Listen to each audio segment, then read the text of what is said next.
Assalamualaikum dan salam Sarawak Maju Makmur bersama saya Hafizah Munirah Mahrab. Tumpuan berita, sebanyak 15 pokok telah ditanam di Taman Cergas Bandung sempena Love Earth Day pada Jumaat. Dengan siapnya sebuah taman kecergasan di Jalan Bandung dekat sini, penduduk sekitarnya bakal mempunyai kawasan baru untuk beriadah bersama keluarga. Timbalan Menteri Pendidikan, Inovasi dan Pembangunan Bakat Sarawak, Datuk Dr. Anwar Rapai berkata taman yang diberi nama Taman Cergas Bandung itu dibina dengan kos RM300,000. Bagaimanapun, dia berkata taman itu masih memerlukan dana untuk menangkapkan lagi kemudahan di taman itu. Menurutnya, pembinaan tapak kecergasan itu bertujuan menggalakkan masyarakat terutamanya warga emas mempunyai tempat untuk bersenam pada waktu pagi atau petang. Beliau berkata demikian ketika ditemui pemberita selepas menyempurnakan simbolik menanam pokok sempena kempen anjuran MPS itu di kawasan terbuka Jalan Bandung pada Jumaat. Ahli Dewan Undangan Negeri Adun Nangka itu memberitahu MPS telah membaik pulih kawasan ini dengan begitu baik sekali dan diharap penduduk menggunakannya dengan baik. Beliau juga akan membantu MPS untuk menaik taraf dan menambah lagi fasiliti terutamanya gimnasium terbuka di taman tersebut. Laporan seterusnya, pelaksanaan projek program transformasi luar bandar RTP di kawasan Jepak akan dikaji semula. Adun Jepak Iskandar Turki berkata antara yang beliau memberi tumpuan adalah mengkaji semula projek RTP untuk melihat keperluan semua kampung dan rumah panjang di Jepak. Malah katanya semua keperluan itu akan dipenuhi melalui peruntukan RTP tahun hadapan. Ujarnya ini adalah janji beliau untuk berusaha sedaya upaya membangunkan kawasan Jepak biarpun hanya memegang jawatan untuk 2 tahun sahaja. Tambahnya, beliau juga akan merapatkan hubungan dengan rakan-rakan beliau yang berada di Pejabat Persekutuan dalam membantu rakyat di Jepak.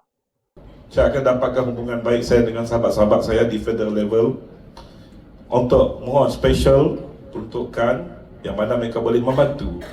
Contohnya, menaik taraf, bangunan-bangunan, ataupun rumah ibadah, ataupun jalan-jalan. InsyaAllah saya akan usahakan. Beliau berkata demikian ketika berucap dalam majlis kesyukuran kemenangan Adun N67 Jepak di Bintulu pada Khamis. Selain itu, Iskandar menambah beliau akan mewujudkan satu jawatankuasa untuk RTP dan projek kecil luar bandar MRP agar berlaku adil dan tiada yang ketinggalan dalam menerima bantuan tersebut kelak. Berdatuk, saya simpan seorang, saya minta nasihat daripada SIMU, daripada Baktimia dan pada IPU. Jadi saya dah di sekolah oleh SIDA, Tok patut dipulang, Tok patut dipulang. InsyaAllah saya akan buat terbaik. Tambahnya lagi, sebanyak 40 RTP akan diagihkan untuk tahun hadapan dan pihak beliau akan berlaku adil dengan kontraktor yang berlesen. Dalam itu, beliau akan cuba mengusahakan rumah ibadat bagi agama-agama lain, terutamanya di kawasan Segan dan Semarakan yang telah lama menginginkan rumah ibadat untuk agama-agama yang ada di sana.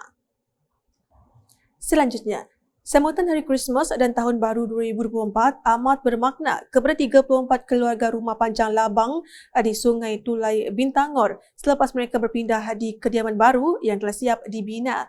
Rumah panjang Labang yang mengandungi 34 pintu musnah sepenuhnya dalam kebakaran pada 2017 dan proses pembinaannya juga terpaksa ditunda 2 tahun kerana penularan wabak COVID-19.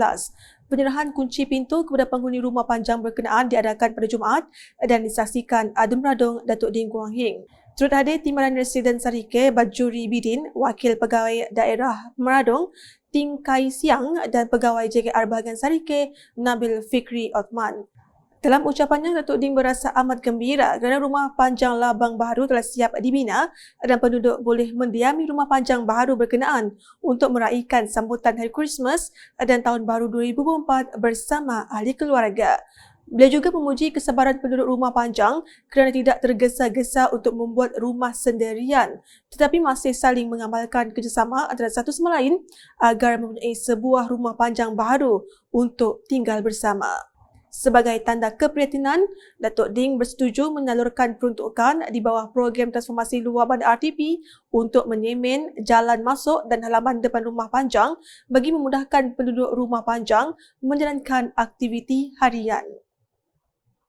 Beralih dengan laporan berikut, seramai 200 peserta Felkra Kampung Seberang Sri Aman telah menghadiri Mesyuarat Agung Tahunan AGM bertempat di Dewan Suara Sri Aman baru-baru ini. Mesyuarat diadakan untuk melantik jawatankuasa Felkra Berhad kali ketiga bagi sesi 2023-2025. Terdahulu, Adeline Dayan Razak Awan Sohor hadir merasmikan mesyuarat tersebut. Semasa berucap, Dayan Nur Razak memberitahu para peserta yang berminat dalam bidang kesawanan sangat bertuah kerana berpeluang mendengar perkongsian berhubung bantuan-bantuan seperti agropertanian, Felkra, usahawan industri desa, pelancongan desa dan premis industri melalui AGM itu. Dalam masa sama, katanya Felkra turut menyediakan kemudahan sosial di kawasan kampung peserta. Menurut beliau, salah satu kemudahan sosial yang telah disumbangkan adalah pembinaan rumah pengurusan perkuburan kampung Hulu Lemana yang telah siap pada pertengahan tahun ini, manakala perancangan pada tahun akan datang pula adalah untuk menektaraf Dewan Sri Lemana. Pada majlis tersebut, Nur Razak turut menyampaikan bantuan khairat kematian RM300 kepada waris peserta Felkra yang telah meninggal dunia sepanjang tahun ini. Selain itu, bantuan usahawan industri desa berjumlah RM5,000 juga disampaikan kepada salah seorang penerima untuk kelengkapan alat perkhidmatan gunting rambut. Manakala di Gedong pula, Jabatan Bomba dan Penyelamat Malaysia JBPM Daerah Simunjan dengan kerjasama Persatuan Wanita Kampung Sengkalan telah menganjurkan program keselamatan dan pencegahan awal kebakaran bertempat di Balai Raya Kampung Sengkalan di Gedong pada Khamis. Ahli Parlimen Batang Sadong Rodia Safi'i berkata program tersebut bertujuan untuk meningkatkan kesedaran tentang risiko kebakaran, menyediakan latihan kepada individu dalam langkah pencegahan awal dan tindak balas pantas terhadap kebakaran serta menggalakkan amalan keselamatan yang baik di rumah, tempat kerja dan tempat awam. Beliau berucap demikian semasa merasmikan program berkenaan yang menghimpunkan lebih kurang 50 orang penduduk kampung. Dalam majlis sama turut diraikan penubuhan Persatuan Wanita Kampung Sengkalan yang telah berjaya didaftarkan secara rasmi di bawah Jabatan Pendaftaran Pertubuhan Malaysia pada Oktober lepas. Selain itu, terdapat beberapa aktiviti yang turut dijalankan sepanjang program, antaranya ceramah keselamatan kebakaran, latihan memadam kebakaran menggunakan alat pemadam api, latihan memadamkan kebakaran dapur menggunakan pakai kain basah dan cara memadam api kebocoran gas. Laporan berikut mengenai Lembaga Tabung Haji TH telah menyerahkan zakat perniagaan bagi tahun kewangan 2022 bernilai RM1,886,165.94 kepada tabung Baitul Mal Sarawak di Raya Hotel and Convention Centre Kuching pada Jumaat. Timbalan Pengurus Besar Tabung Baitul Mal Sarawak Berhasan Iskandar Taibi telah menerima bayaran zakat perniagaan tersebut bagi pihak Tabung Baitul Mal Sarawak yang disampaikan oleh Pengarah Wilayah Sabah dan Sarawak Tabung Haji Datuk Nulaila Said.